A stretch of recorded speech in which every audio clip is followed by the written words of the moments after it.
What's going on today, guys? Dean from Dean's Garage here. In today's video, we're going to be tearing into the fuel system on the Porsche 944, specifically at the back of the car where the fuel pump and the fuel filter are. I'm having fuel pump issues with this vehicle. It's currently not working, so I'm going to tear it out, see what's going on, replace it if needed. And while I'm back there, I'm going to replace the old 30-year-old rubber hoses with new nylon braided hoses, which I'm going to be building here.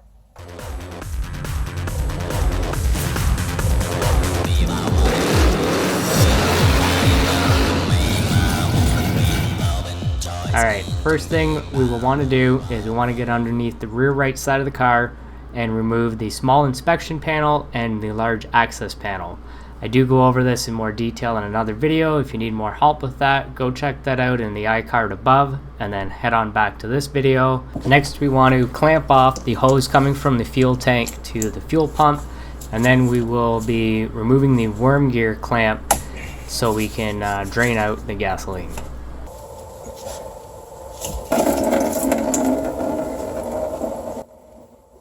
Alright, so that fuel looked pretty dirty. Isn't a good sign. Means we've definitely got some old fuel. We're gonna open up the floodgates.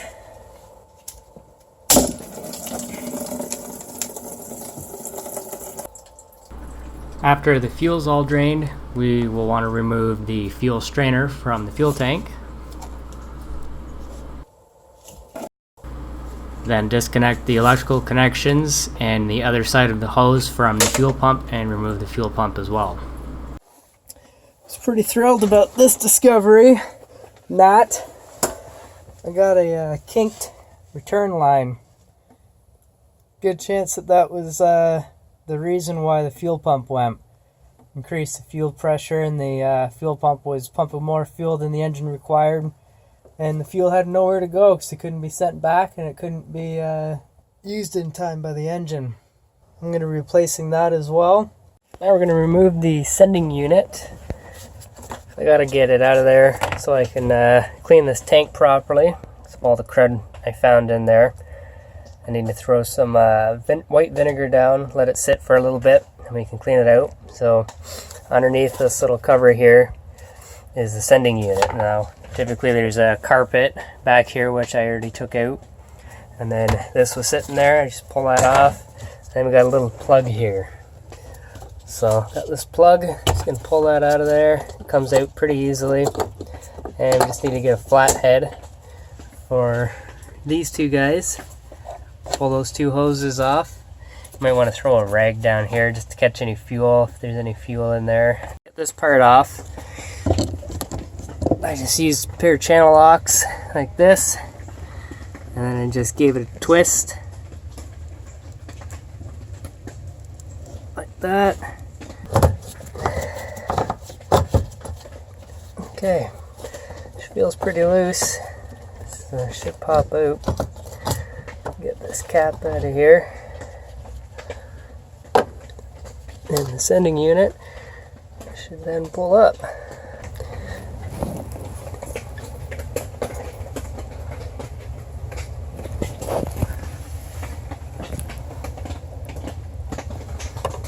As you guys just saw, I've got a bad return line on the car, so I'm going to be replacing that. And while I'm in there, I might as well replace the feed line as well. And during my research, I found out that there's actually a very critical part in the engine bay that also should be replaced if you're doing anything with the fuel system. I can't remember exactly what that was. Oh yeah, I remember what that was. The reason the hoses in the engine bay are a potential fire hazard for the Porsche 944 is because the way Porsche routed these hoses over the exhaust manifold, they go right over within 12 inches of the exhaust manifold, and if there's any cracks or leaks anywhere on those hoses, the fuel can actually drip right down onto the exhaust manifold, obviously causing the fuel to combust in flames, and then all of a sudden you've got an engine fire which can turn into much worse things. So I'm going to go ahead and avoid that altogether, and I'm going to replace the fuel lines at the front of the vehicle, the hoses, and since I'm already taking the hoses off the fuel rail, I might as well clean up the fuel rail and take out the injectors, check those out, make sure that they're in good shape, and then I'll know exactly where the fuel system is on this car, and I know exactly what will be done and what shape it's in going forward. Alright, so we got the hoses disconnected here, and I got the heat shield pulled off the return here. You can actually see the date on this return, and it is dated back in '88, so that's a 30-year-old hose right there. Surprisingly, it does look like it's in pretty good shape, but I'm not taking any chances with this, because as you can see right down there, we've got the headers, and this is a turbo car, so the exhaust is going to be a bit hotter than a standard NA car. So we're going to swap these hoses out for nylon braided. I'm going to put some Insultherm heat shielding on them. Typically, when you're replacing the rubber hoses in the engine bay, you got to use a Dremel to grind off these crimps that they got down here. Now, these connectors, you're not going to be able to use like a wrench or anything to get these off. They will have to be grinded off if you're just replacing these rubber hoses. But since I'm replacing my hard lines as well, I'm just going to disconnect the hard lines from below, and I'm just going to pull the lines right out of here with the hoses connected, since it's all hitting the trash anyway. Just wanted to give you guys a heads up. I guess later in '89, these possibly were connectors that you could remove with a wrench, but obviously this one wasn't late enough in the year, so they were crimped down. Alright, the front right wheel removed, you actually get access to the fuel lines that come down into the fender wall. Now you do have to remove the fender liner behind the wheel. Luckily, when I bought this car, it didn't come with fender liners, kind of. I still have to go source some. But anyways, once you get your fender liner removed, you're going to see these lines in behind, and these two larger ones here, this guy here and this one over here. This is your supply, and this is your return. So we're going to be taking these brackets out, and it's just an Allen head, I believe a number 4 metric, and we're going to get these lines out of here. Alright, so I got the one line removed. Now I'm just going to pull out the supply line here. Just got them cut down below. Next, we need to remove our fuel rail, but before we can remove the fuel rail, we got to disconnect these wire harnesses first. So in order to do that, just got to get a little tool like this down in there. So like that. Just get those disconnected. So it's connected on both sides, as you can see there. So you just got to unclip both sides. Alright, like that. You can see there, it's unclipped. So now this should just pull out, just like that. Alright, now we've got to remove the fuel pressure damper. So I believe it's a 23 mil. I feel like I'm going to break the fuel rail before I get that bolt off. So I'm going to use my Seaver weapon.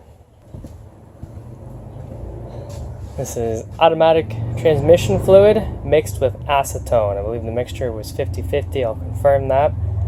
And this stuff's the bomb. Way better than other nut breakers. Okay, we'll let that sit.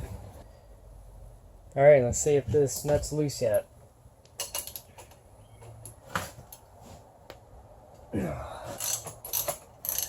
Oh, good man. I love that stuff. Alright guys, just so you know, I looked into it while I was waiting, and this mixture here, it's 50-50 mixture.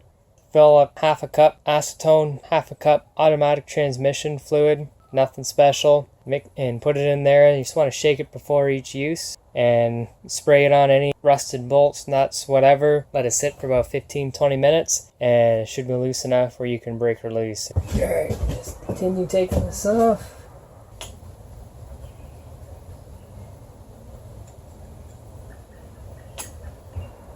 And we're gonna get this guy out of here. Get that disconnected. I'm gonna wait to remove the rest of that once I get the fuel rail out. Make it a little bit easier. Get that out of there. Alright, next we want to take off our fuel pressure regulator. So I'm going to be taking it off the rail, or you could just remove this hose. The reason I'm going to be taking it off the rail is because I actually got to flip it over anyway and shorten this hose, because I want my new fuel line to be heading to the back towards the firewall first and wrapping around. We've got our header right down here in the original design from Porsche to have both hoses coming out and coming right over here, and you're coming within about 6 to 8 inches of the exhaust header, so those lines get very warm. So to help reduce the amount of heat that they're exposed to, I'm going to be flipping the pressure regulator and wrapping both hoses up around here and then down into the fender. So my regulator definitely seen better days. See that there. Not in the best of shape, so I don't know. May have to clean that up. We'll see. Now we just got to remove the mounting bolts that are holding the rail onto the cylinder head here, and these are just number 5 millimeter Allen heads. You may have to get longer ones. This one isn't quite long enough. So yeah, I've just got a little socket here with the correct end on it, and then just got my extension. That should do the trick. Alright, now you got these little clips just hidden under the fuel rail. You're gonna want to remove those.